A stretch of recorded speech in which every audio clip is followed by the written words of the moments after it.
What's happening in Moses Lake? This is Rick on the Rixican Show, your host. Donnie Parker on the technology. That's me eating a quesadilla. And we have Ben Sellen, our EXP executive real estate professional of Moses Lake. What's happening in the world today? There's lots of random stuff going on. I'm still working on Moses Lake Sail and Paddle, just getting through the red tape. I did a little post on that today. You said EXP real estate, EXP Realty, by the way. EXP Realty. Yeah, and how many boats did you pick up? I mess that up every time. It happens. EXP Realty. EXP Realty. Moses Lake. I think, anyway, there's that other company and everything. They kind of all just blur together. So. But you picked up 9 boats, right?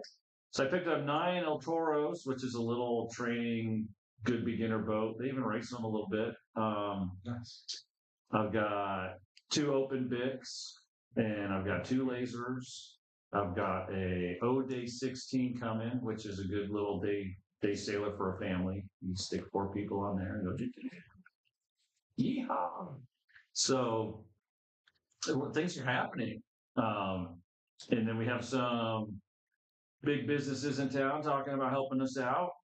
Met with the city and they were super helpful. I know there's red tape.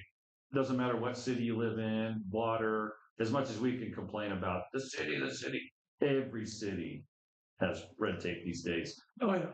It's just kind of the world we live in. Anyway, so I got to get through the red tape and the city was very helpful walking me through. They patiently sat there while I typed. I was like, at the city and did some more stuff. And so hopefully, one more time on the sound effects. Hopefully they understand the answers to the question. I mean, when you get into the water and soil and nature, there's a lot of stuff that has to happen. Yeah. Fortunately, sailing has little impact on the water. So you have to put a floating dock in, right? I don't have to. I would love a floating dock. I would love any dock. Because you can't do a permanent dock. You have to have a floating one, I believe, right? I don't know enough about the dock situation and permitting and all that, but I know there's a lot of red tape with that. Yeah.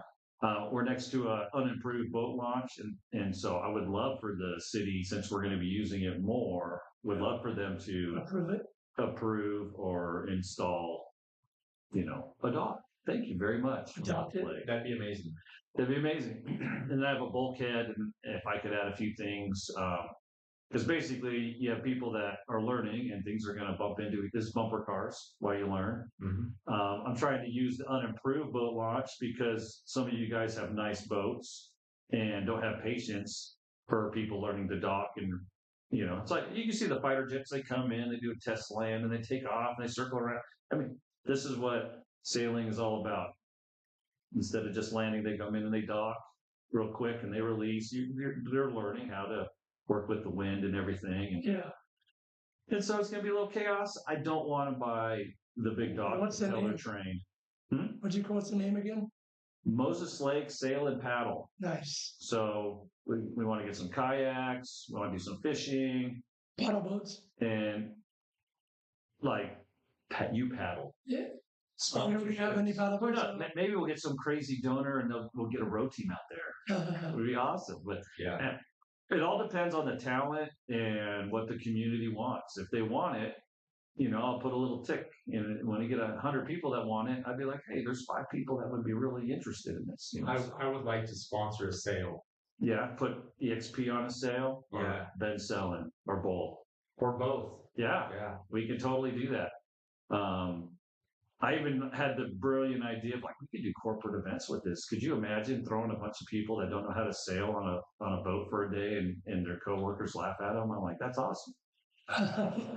And then they would pay to do that. And then that money could go to sponsoring, some people that are low income that could never afford to be on the water. It's like come up with a scholarship program because the goal is to get everybody on the water. And boats aren't cheap. These kids are going to maintenance alone. They're going to tear stuff up. And I'd be like, I need new sails. I need new this. I need new that. And so I'm charging a little bit of money to do this. You know how golf, you Wait, you can't talk yet. You haven't introduced him yet. Ladies and gentlemen, Ben Sellen with EXP. There we go. Hey, Hey, Ben, welcome to the show. thanks, guys. Go Yeah. ahead. When you were saying that, I had this idea. It might be a bad idea, honestly, but you know how you're golfing and people are driving around the golf course, their little golf carts, and they get off and they hit a ball, and then the drink cart comes around, and then you have a drink. I don't know if that's even allowed. I don't think you can drink and boat with an engine. But what if you made your own like sailboat polo and occasionally stop for the drink boat? I don't know. So on the water, alcohol can be on a boat. Yeah, I'm pretty sure the driver operator can't be under the influence, but can't be. the other people on the boat can. So you can do, a sunset and wine or whatever on the water. And those are definitely cool activities that we could look into. And all the rowers are operators, so they couldn't be under the influence, right? I'm not even gonna say it. Anyway, taking a tangent for what you're saying, I've always kind of had my eye out for a big barge or some triple super monstrous 40-foot pontoon boat, and I was like, on the weekends, Party barge. Party barge. no, it's gonna be a restaurant on the lake. Yeah. And on the weekends, it would zip down to the sand dunes, and For food. yeah. I was going to call it the redheaded Mexican because I'm redheaded, Wow. baldy, the Right. bald Mexican, and it was just going to be like tacos, ice cream. But since it's on the water, you could at the sand dunes, you could step on the boat and have a couple drinks. Really? Yeah, I like that. And then some of the barges, you put a big bridge on it. It'll drop down to the shore so they can walk up 20 feet onto the boat. And I was like, this would be kind of a cool idea. But Transforming Moses because Lake. it's so seasonal, Mm-hmm. I've been like, the stars have to align. Like, you got to find this boat for a great deal. Put a little simple food, ice cream. You need like a generator if you were to go that route, but it'd be tacos and a couple drinks. Are you gonna play ice cream music when you pull up, or what are you gonna play? The Candyman, or whatever. As you're cruising down, no, But you could. we will play La Bamba. 80s rock. Yeah. Yeah, entice the little kids to come over. Oh, the candy boat. Any way to get more people on the water. I've been talking about this boardwalk. We need a boardwalk. Yeah. Yeah. We need something, if Moses Lake wants the businesses to start facing the lake, they need to have some kind of boardwalk, permanent dock structure out on the lake so the public can enjoy the water. Yeah. So this barge idea might be a loophole for a marina. So anybody that wants a marina, because right now when you go around the lake, I don't see any docks like larger than like 20 feet. Maybe there's a 30-footer out there somewhere, but everybody has small docks and you can only do so much. But let's say you had a barge with an engine. Mm-hmm.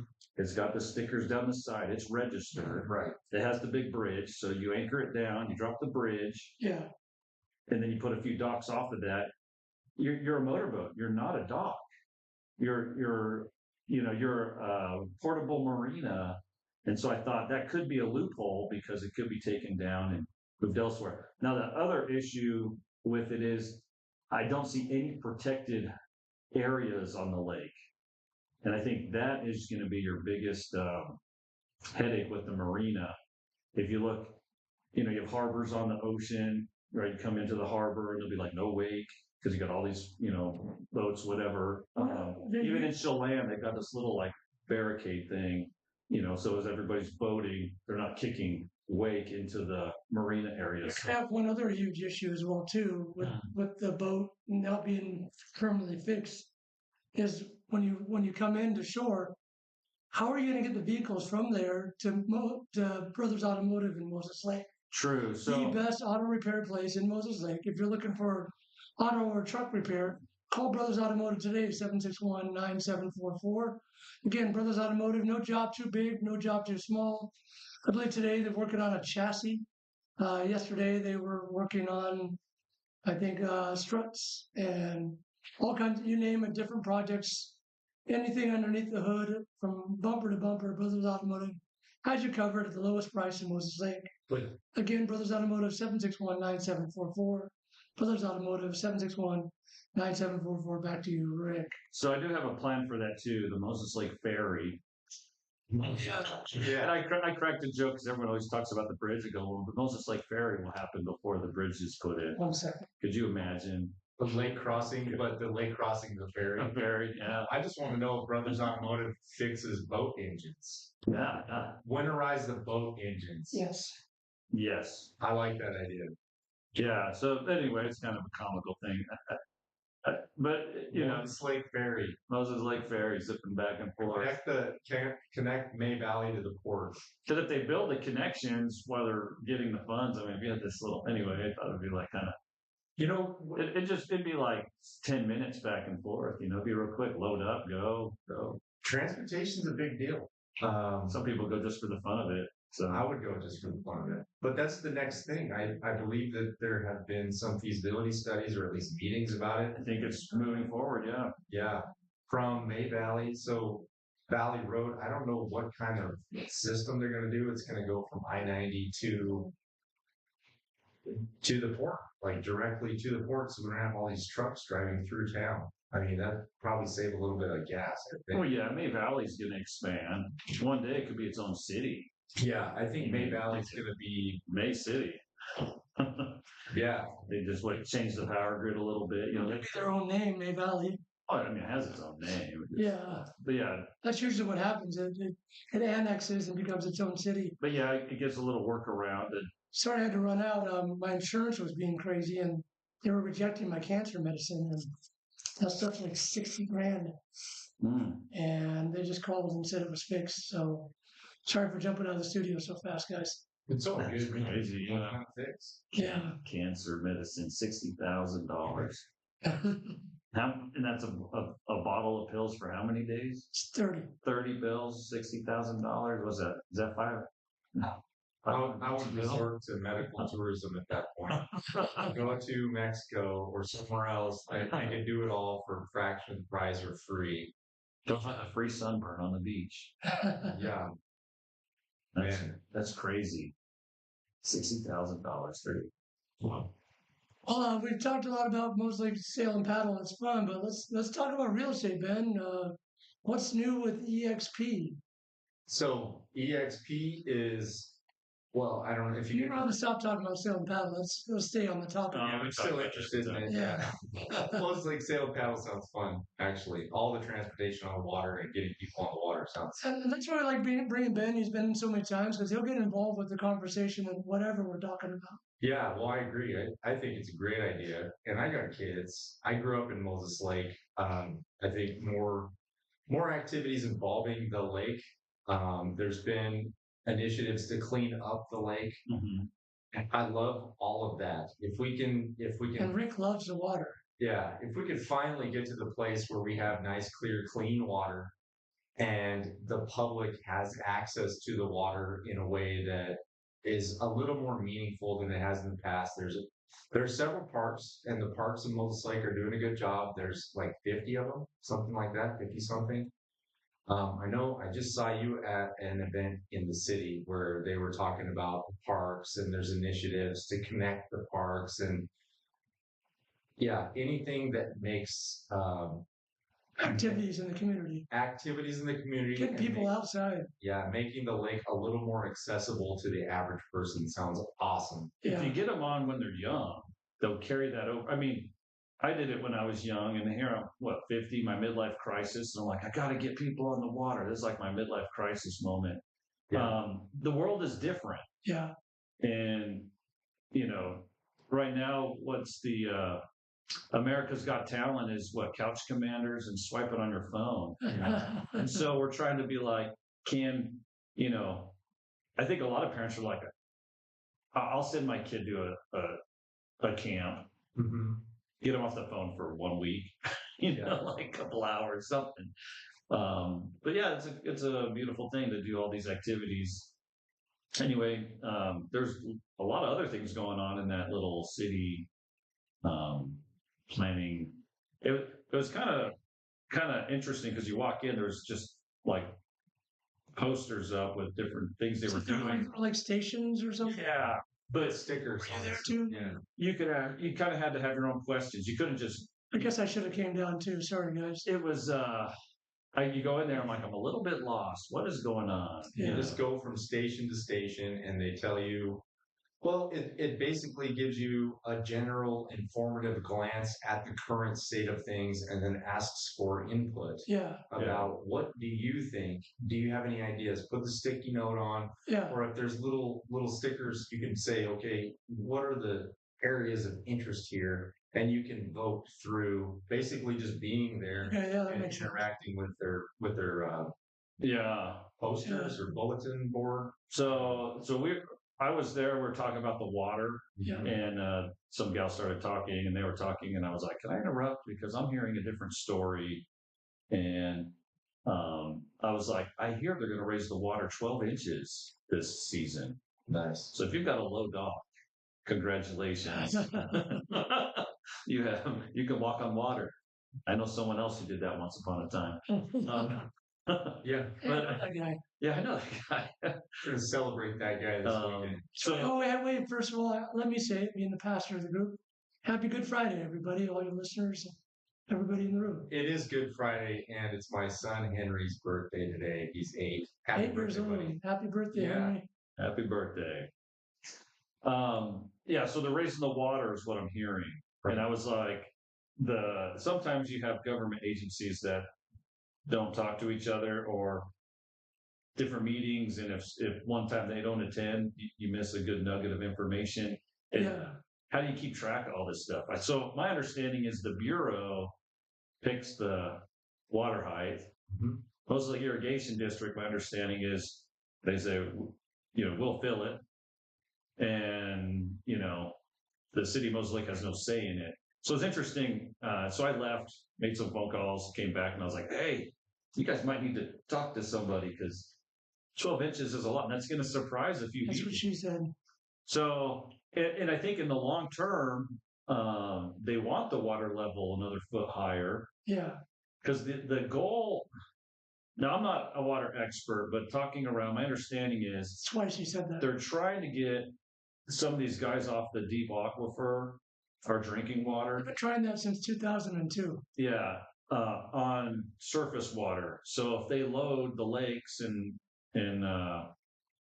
potholes and whatnot, if they can load that heavy, then they can begin sucking more and more water for Warden and other places. Yeah. They can do that because they never finished the water project. They're like bringing canals in. They're like, oh, we're out of funding. There's a World War II thing going on. And they're like, why don't you guys drill? So something interesting, and this would be fun to fact check, because in this discussion with the water, the guy said, 17 circles on the aquifer use as much water as our whole town of Moses Lake. 17 circles. 17 circles on the aquifer wells, and I was like, dang, that's a lot of water. Now, a lot of guys are on canals and stuff, but there's a lot of guys. I mean, is there 1,000? I have no idea what the number is. And I go, that's a lot of water. Drinking water they're using. Let's get them on surface water. So I'm kind of all for loading the lake a little deeper, a little more current. Also makes a cleaner lake.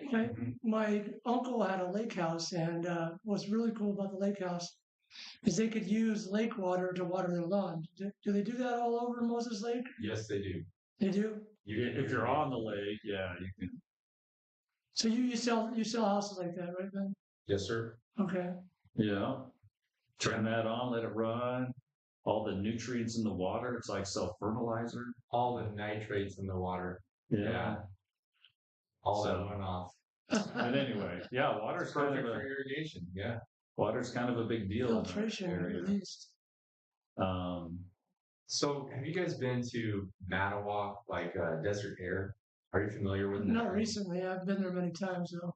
I love desert air. And yeah. one thing that I would do, because Moses Lake has limitations here, resource Yeah. limitations. We were talking about power earlier, and now we're talking about water. So water is one of those things that Moses Lake really needs to ration. If they want to expand, they have to have good water management. And there's been a ton of conversations about this. But if you look at desert air, um, a lot of their yards, zero scape. Mm-hmm. Have you seen this? Rocks with desert hardy plants, or maybe some plants on drip systems, using just a fraction of the water and really reducing the grass. There's a Yeah. lot of grass that's just unused around here, because when it's a million degrees outside or over 100 degrees, it's not a lot of people standing out in the middle of a field, Yeah. but there's sprinklers on just wasting water seemingly. So I would say, for any expansion, we should probably look at those low impact designs, like yard designs. Right now, when you build a brand new house, um, you have a front yard, and the front yard normally comes with sprinkler system. Brand new house, Yeah. you get a front yard with lawn, turf, or something. And I don't know. I think that should change. So something that keeps the dust down, but also is a beautiful um, alternative to what we have right now, just for this landscape. So from what I understand is we don't have a water shortage. We have a well that has some contaminants in it. So we're kind of like, we've got water, but it's not clean enough. So, we're using other resources. So we have a bottleneck, in our supply. So, There's a constant. now if we all went to zero landscape, Mhm. the city would go nuts. You know how much money, like no one's using water. They would be like, because they charge you and tax you for that. So if everybody just quit using water, and I think they have their base fee, so they might be okay. But like if everyone stopped using water, they'd be like, oh, we have a problem. We're losing revenue. I don't think that's ever going to happen. Well, no, because not everyone's going to go zero scape immediately. Yeah, this town has been around a long time. Yards have been around a long time. People aren't just going to give up their yards. But yeah, if we truly had a water crisis, they would be pounding zero scape land, the landscape with zero water usage or minimal usage.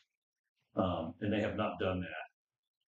They'd be doing like grants and like all sorts of stuff, like trading it out. Because in Las Vegas and other places, they're big on that. Mm-hmm. So sometimes I think because we have this bottleneck with the water, with a well being contaminated, we think crisis. There's a crisis, but it's kind of funny, yeah. And so they got us watering on alternate days because they're It's just a management, possibly down a well. management issue, and I think we should be looking more at those issues. Just ways to Grow. Yeah. Utterly. Grow your grass, grow your community. Yeah. Yeah. To put infrastructure in so others can pull from the lake, I think would be very costly. You kind of have to wait till there's a big project to redo. I don't see it happening. I think it'd be cool because everyone could use, Well, like we can't have another retailer, a big retailer in town probably because of water rights, right? Like a Costco or something. There's not enough water to support that. But a Costco. we need places that don't use a lot of water, like a data center or like Verizon Wireless or something like that. We would sacrifice the water for a Costco. Shout out to Brian Tilke for your April Fool's post. Oh yeah, that was funny. A lot of people did that. People were triggered, man. They were like, "What? Costco." Oh, they all. Got a nice place for it too. Yeah. So you see what I'm getting at, though, right? Like, yeah, we can't just put places that use a lot of water in town right now with the current structure. So, backing up what Ben was saying is definitely need some good management so that we're going to grow regardless. Let's grow the right way and have a good plan in place. So we have, like I said, we have lots of water, but can these places use the surface water? Mm-hmm. Do they have to use our drinking water? or at some point do you have to put in a purification thing? So if I think at one point Moses Lake on the surface had water rights for 300,000 homes for the surface, but who's going to want to pay for clean Rocky Spring Moses Lake water? Fresh from the lake, like Arrowhead, sparkling bottled water from Moses Lake right off the surface. Trust. It's getting better, and I commend the efforts to clean it up. And so as they put more water in, or can bring more like canal water in versus bringing it like Crab Creek, if the less we use Crab Creek, I think we'd have cleaner water.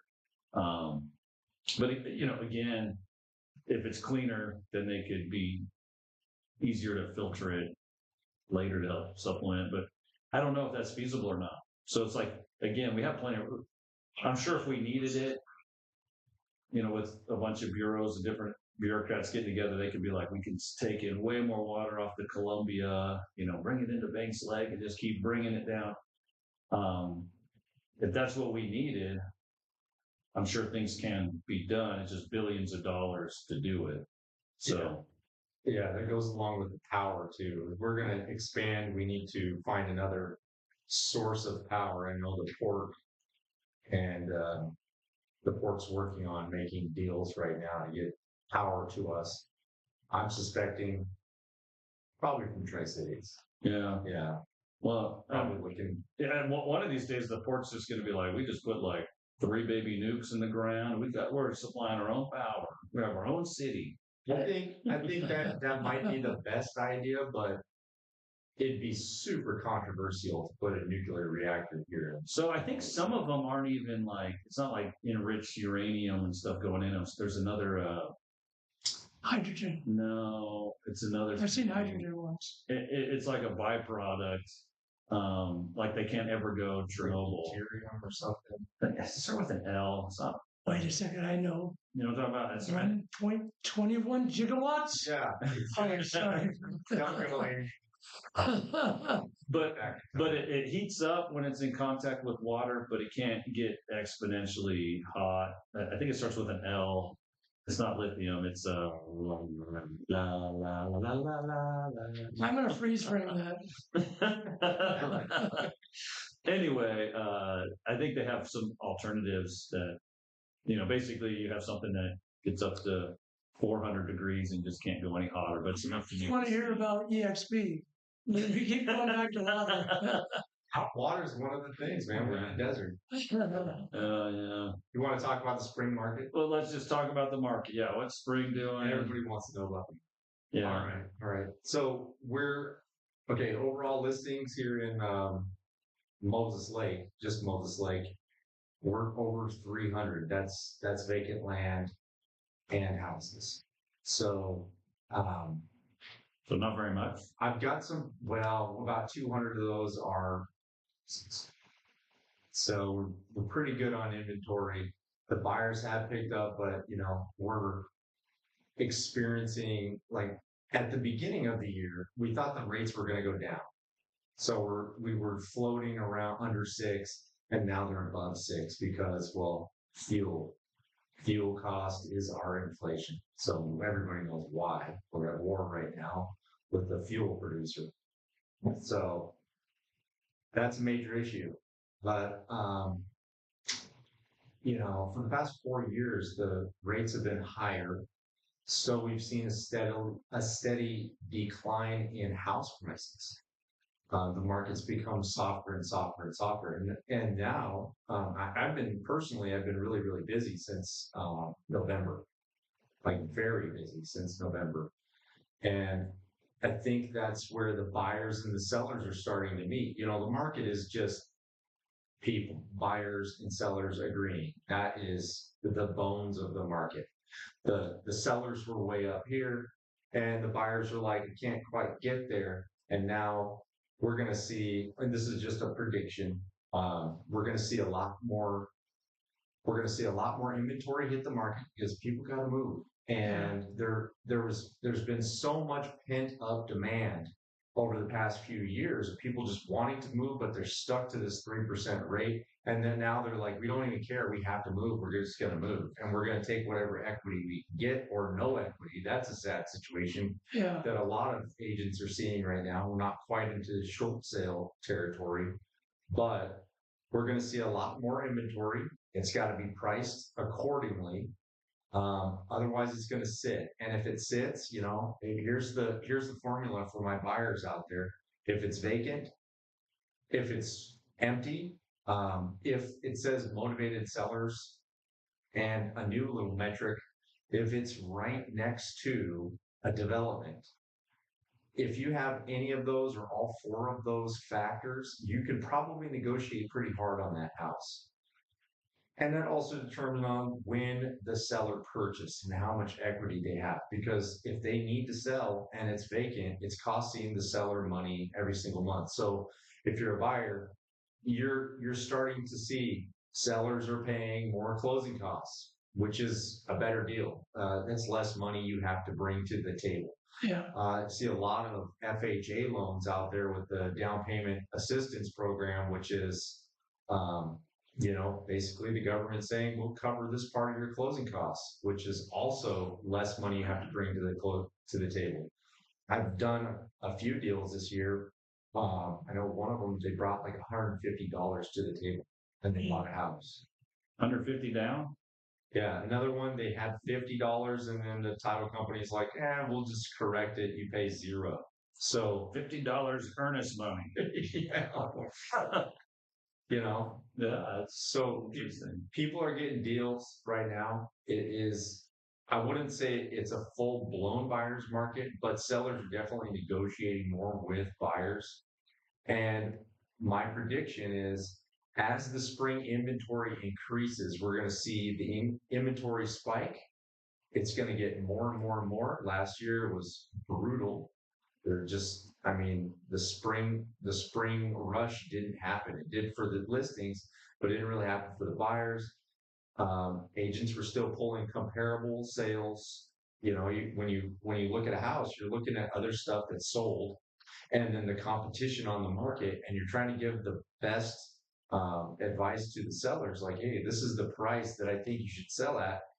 And as time went on, in real time, those houses or those comps were becoming more and more obsolete as the buyers were not jumping in. So I see the prices going down, or they get forced down through negotiation and sitting on the market. If you got to sell, sometimes you got to sell. Ooh, there's a lot to unpack there. So go ahead. I meet a lot of people here at Rick's. I was filling in for one of my bartenders while they had an appointment. And since I'm the best bartender in Moses Lake, I'm very average, guys. Thanks. But anyway, I'm filling in. There's this guy that comes in. He's a contractor, whatever, and he's talking about a house he's closing on this week. And he's like, I picked up this house in $80,000. He's like, it needs a heavy remodel, but he's like, it's on like 1.5 acres, whatever. And so he's like, and he was talking about it, and I was like, man, I'm jealous. I would love to find a remodel house for $80,000. Stick built? Yes, not modular. It had a bunch of old stuff, the antique dishwasher thing in it, and like crazy stuff. Anyway, it hasn't been updated for 50 years, right? But the bones are good. And I was like, 80,000, that's amazing. I've picked up homes from 125 to 150,000 for the remodel guys. I talked to another guy here at Rick's. He's like, yeah, him and his father, they flip houses. And he's like, yeah, we picked up this one for $80,000. Fixed it up, flipped it. And I was like, man, so those in the remodel industry, there was one for sale, I think a month ago. And I saw it and I asked about it. And it turned into a bidding war, and I was like, I'm out. But it was about 155,000, I think, was the asking price on it. And they're like, we got 6 bids, and like 4 of them are over asking, and I'm like, I'm out. I think that one's on Lakeside. It might have been. Yeah. I was like, geez, I was like turning into some bidding war, and I'm like, I'm out.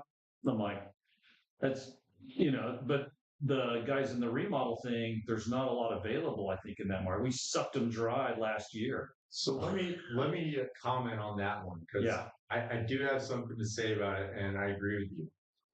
There are a ton. Actually, I disagree with they're all gone because there's always going to be need for remodels. Mhm. Like there was a time where the rates were so low that anything that could be fixed up and could be turned into a massive profit, and that's amazing.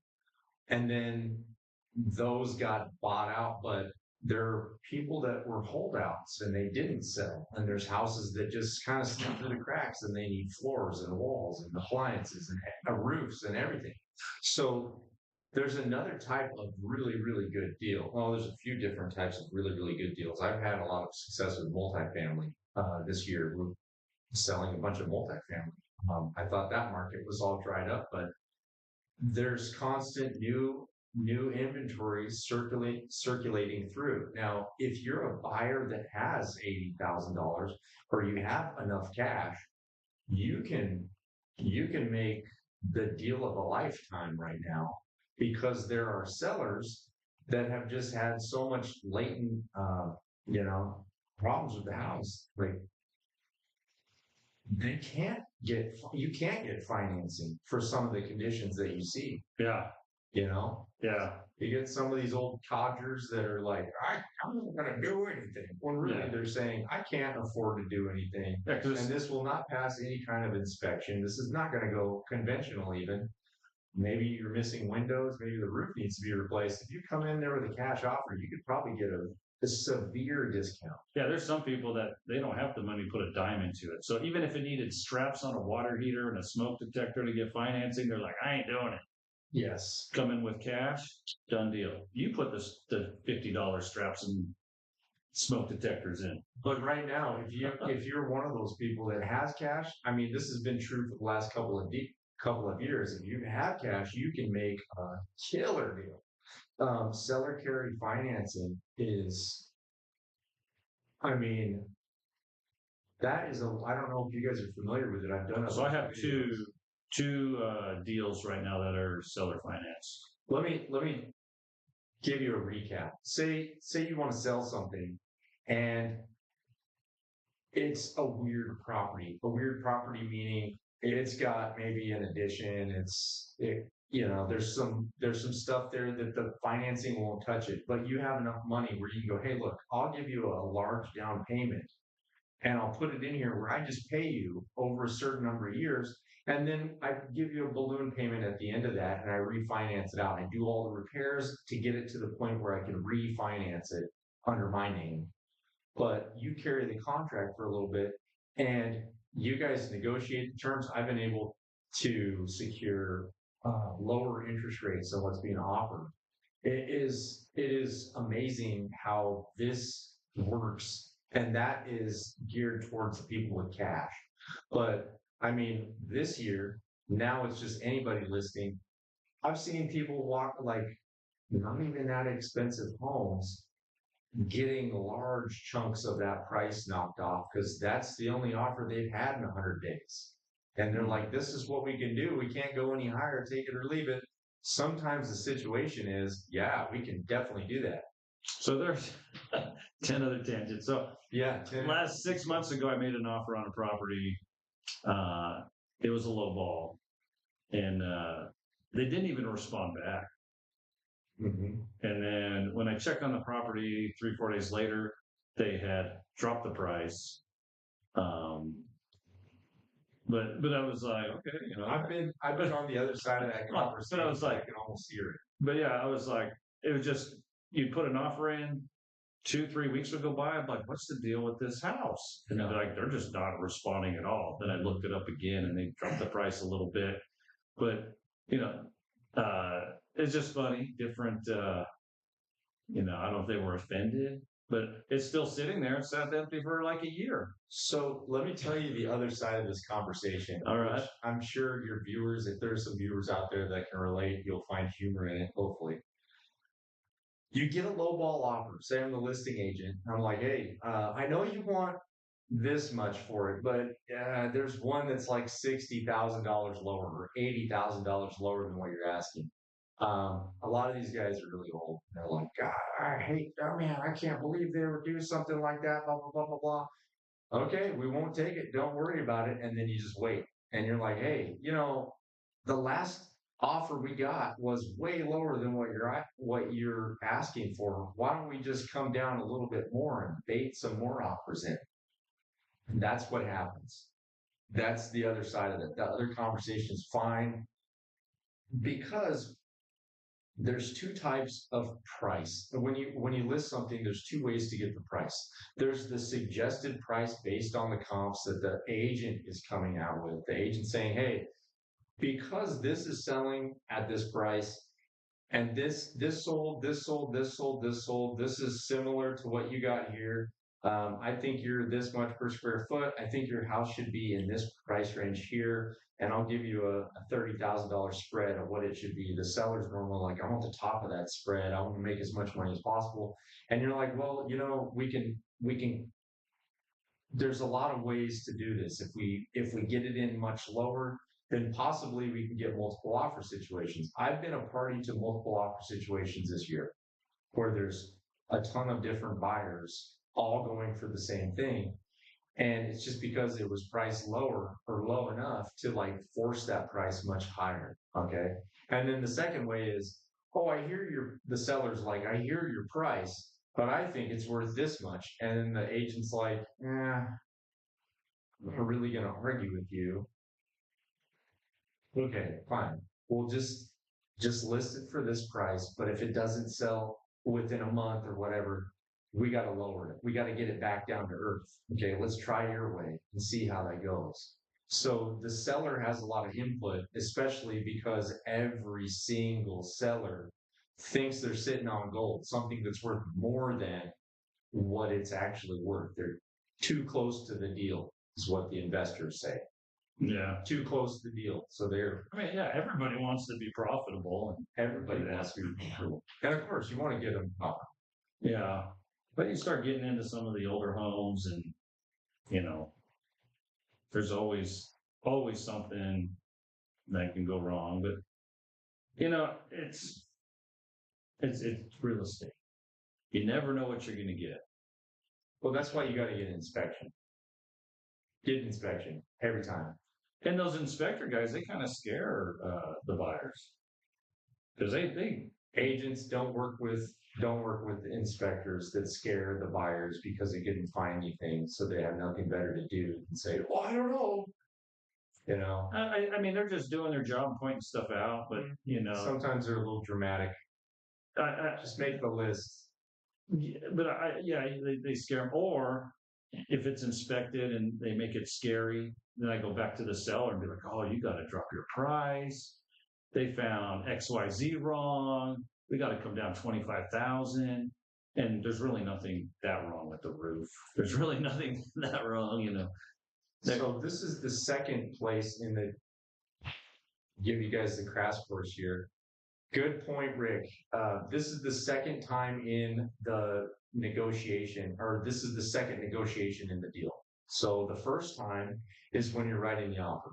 If you're asking for closing costs, if you're not asking for full price, if you're whatever negotiation going on with that, with how much earnest money, all that is a negotiation on your offer. And then you get into your inspection period and you do this inspection, you see some things like, hey man, your AC is dirty. You need to service your HVAC, or you need to fix this electrical, or you need to fix some of this plumbing issues, or this and that, or the roof is it's falling apart. Can you take off some money to compensate us because we're going to have to fix the roof, or just do the roof yourself, or whatever negotiating happens at the inspection point. So yeah, some agents, I would say it's up to the agent to negotiate that instead of the inspector. The inspector's there to give you a clear picture of the systems of the house. They get on the roof, they make sure they that you understand how much life is left on the roof. If they check the foundation, They have to check the foundation. They have to check the plumbing. They check all the electrical. They check the HVAC, the heating and cooling systems. They walk around. They see if there's any defects in the siding and the windows or anything like that. yeah, So just give us the clear picture, and then we can, with the inspection report, or the buyers and the buyer's agent can assess the damage or the fixes and say, do we want to just ask them to do it? Or do we want to ask for money so we can do it? yeah. If there's major problems, that's a material fact, but not actually something totally seen up front. My question is, who do I ask first, the appraiser or the inspector? The last time they had their HVAC inspected on their vehicle, Brothers Automotive. That Brothers Automotive. Moses Lake is a great place to go, whether you're an appraiser, a realtor, or an inspector. Call them today at 761-9744. Again, Brothers Automotive, all your automotive needs. Mr. Clever over there. Yeah, that was good. I like this. So I was You can't forget the next phase is the appraiser. The next phase is the appraisal. so I was doing a bit on a house, and a little side note tip: talk to the neighbors. Talk to the neighbors. So because most people never do. Talk to the neighbors, and the neighbor said, there's a squirrel that runs in and out of that attic. And I said, oh really? So I went back. I went back and said, hey, I heard there's a squirrel living in the attic. I think we need to come down $15,000 because if it's chewing on stuff in the insulation, I can't see that. No inspector's going to be, digging that up. And they came down. Mm-hmm. And then as soon as I got the place, I put fascia board up and covered that hole. But I would not have known that had I not talked to the neighbor. Right. I mean, and I'm sure the guy's like, oh my gosh, it's a squirrel. Yeah. But there were squirrels that were running around the property, and there was a hole in the fascia board, and the trees were touching the roof. I mean, I trimmed all that back and took care of everything, but I was like, there was an unknown factor there that I was like, what could they possibly be doing in the attic?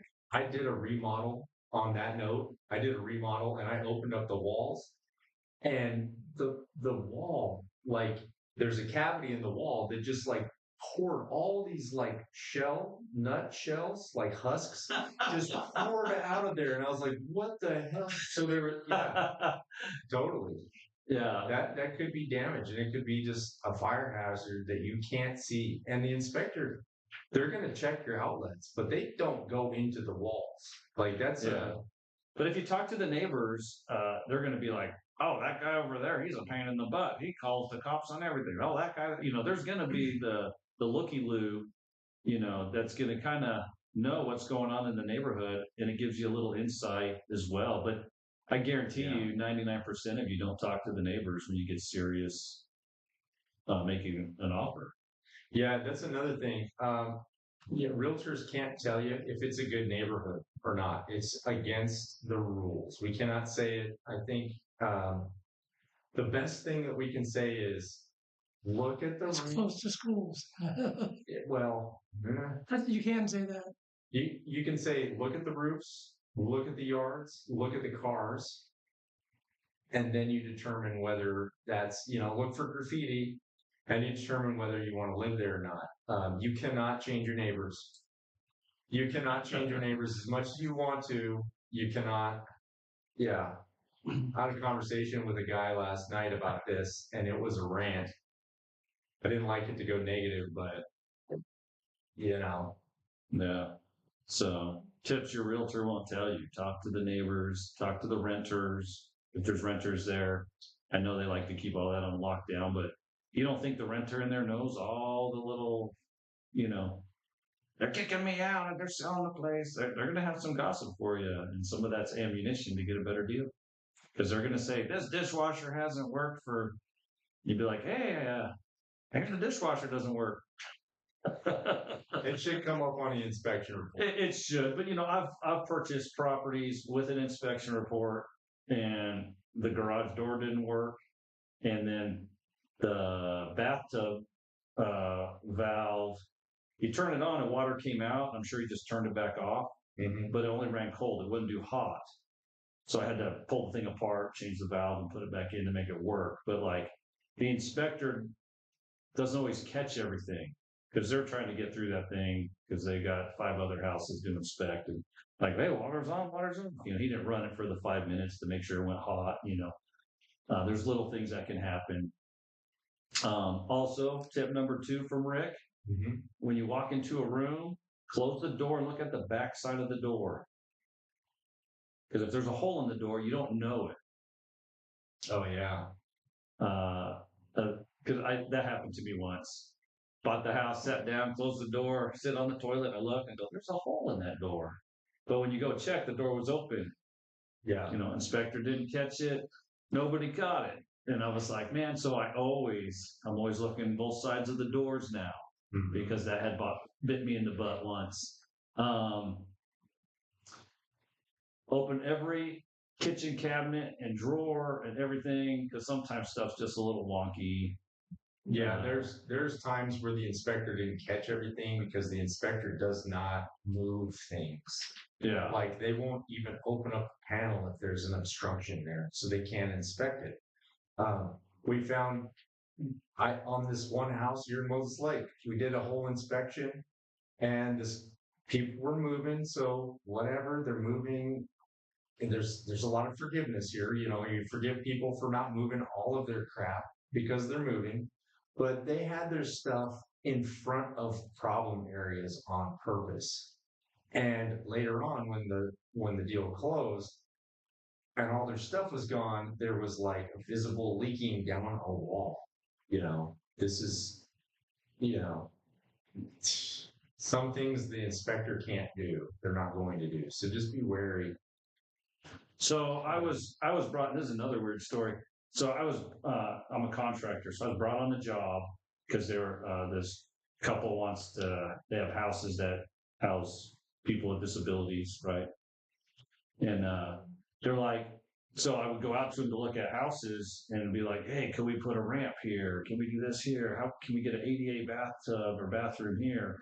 And so I'm walking through the house, inspecting it, and I go and I look at the electrical panel and just barely caught it. I was like, there's no sticker on that.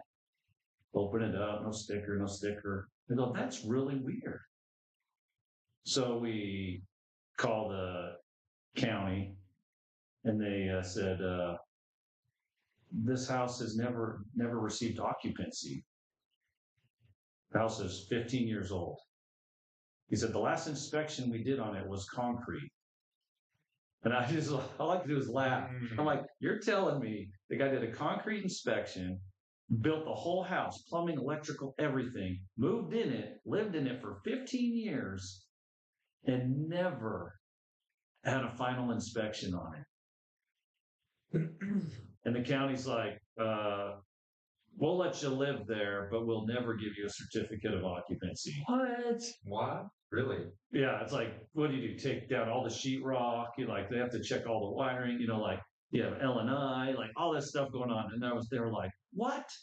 And they wanted like $1.2 million for this house. Yeah. I was like, without even a certificate of occupancy. So I think fast forward 8 months later, a year later, I don't know if the AC wasn't running right or whatever, the pipes froze, blew a line, flooded this house, and like now you can get behind the sheetrock. You take a look. I'm sure the house is basically fine. The only oddity about it is the studs were 2 foot on center instead of 16. Not a huge deal. Just if you have kids, teenagers pushing and shoving, puts a hole in your drywall 10 times faster. Yeah. Other than that, nothing structurally wrong with it. Just we built 16 today for whatever reason. But anyway, like there's things out there that you might not catch. Would an inspector have caught that? I don't know. I don't think so. I think for the certificate of occupancy, that's going to come up at title. So there's different discovery. I don't know. Because when you hire a realtor, how many are calling the city to verify permits? How many are calling? A lot of them are like, hey, the square footage is this. let's roll. Right. The buyer's agent, is he going to go call the cities and verify what permits have been taken? So you go, hey, they put a deck in, no permit. Very few realtors or people, even as a buyer, are you calling to verify this on your investment? Most people don't. Like I don't. I'm like, it looks good. I'm a contractor. I recognize workmanship. I'm like, it's good. It's not falling down. The title report has a lot of information that you should go through. Yeah, but just because they post it, who's reading that after title's been recorded? By the way, you Most of the title report is like boilerplate language, and then you have certain parts of the title report shows like your easements and different things that's on the property. And it's not that much. It's just a short amount of information. So if you know where to look and read the title report, you can find all the information you're looking for. Yeah. I don't know if it would show all that. Maybe. Yeah. And then Because the title, they're not, Map Sifter is a good place too. Not Map Sifter. They had Map Sifter, and that was a super sweet website, and it was amazing. Yeah, but then they replaced it with the Grant County title or property search. But that now it's a compilation and has more data on it. So you're going to find most of the stuff, pretty much everything that the county sees is going to be on that website. Yeah. Anyway, just a couple tips I've bumped into, and then we have the realtor backing up his view. Yeah, of And course. somehow houses are buying and selling Yeah. all the time. Yeah, I'm curious what the spring and I'd like to see more inventory on the market. It seems when I look around, I'm like, I'm not finding what I'm looking for. But again, I'm looking for remodels, Right. and I'm looking for those deals, the sweet, sweet deals. They want out, grandma, grandpa passed away. The kids are like, let's just dump this thing. Mm-hmm. There's 5, 6 kids fighting over it. They need it gone. Or it's just an old home and, So believe it or not, you're on my list. I have an investor list, and it shows what I type. made the list, guys. You did. It's part of my CRM. It's there because people call me with the weirdest stuff, and it's like, you call me to sell your thing. Let's get it sold, and it's easier if I just go, okay, hey, who's looking for a duplex? Who's looking for a single family remodel type thing? Yeah. And if they call, then I call the list. Yeah. And I just go down. And if people say no, they move down the list, and I call the next guy. So we've taken care of a few properties that way this year. Yeah. So I use all realtors. I'm not like loyal to one. I just like whoever brings me the deal. I've done a deal with Ben. I've done Century 21, different title companies. Sometimes I've had title companies fumble, where like, didn't have insurance when the thing closed. And they're like, well, what's, like, anyway, little things, title companies don't catch. The title's good. It's just some of the side deals like insurance and things. Some things aren't necessarily clear. But like, Ben took very good care of me. I think I'm a pretty low maintenance customer because I guess I'm a contractor. I know I can fix it, Right. So I don't hire an inspector. I kind of know what I'm getting into. But Ben took very good care of me, He'd be like, hey, there's an issue, we need this paperwork, that, is pretty simple.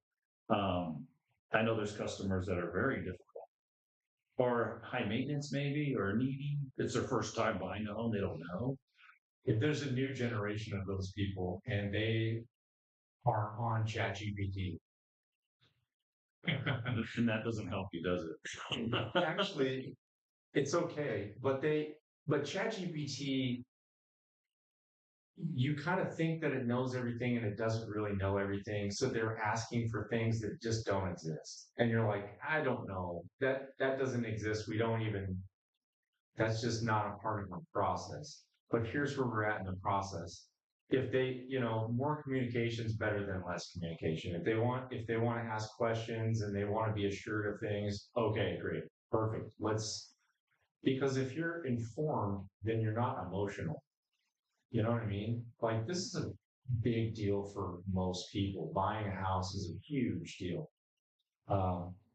Because there's a lot of money on the line, there's risks. You want to make sure that you do the right thing and you go through the right process. And that's why I'm even employed at all. Is because people need to be walked through, or they feel like they might not know everything about real estate and they want to be protected. So that's what we do. Yeah.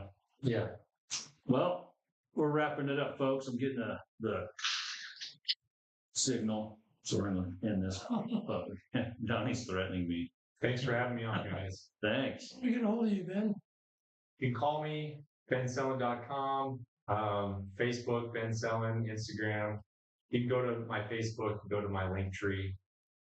Yeah, 519-989-9169. I'm local, but I travel all over the Columbia Basin. So if you want to sell something in, say, Othello, Warden, Moses Lake, Silk Lake, Ephrata, Quincy, even Cooley City, I've got listings in Bridgeport. If you need anything, just let me know. Somebody posted, "Who's Rick?" That would be me. Okay. All right, folks. Thanks for joining us. This is the Rick Sickens Show. We talked about real estate and data center water And the lake, and the lake. And the lake. Drink the water, folks. Drink the water. not the Kool-Aid. All right. We'll see you next time, guys. Thank you. Nice.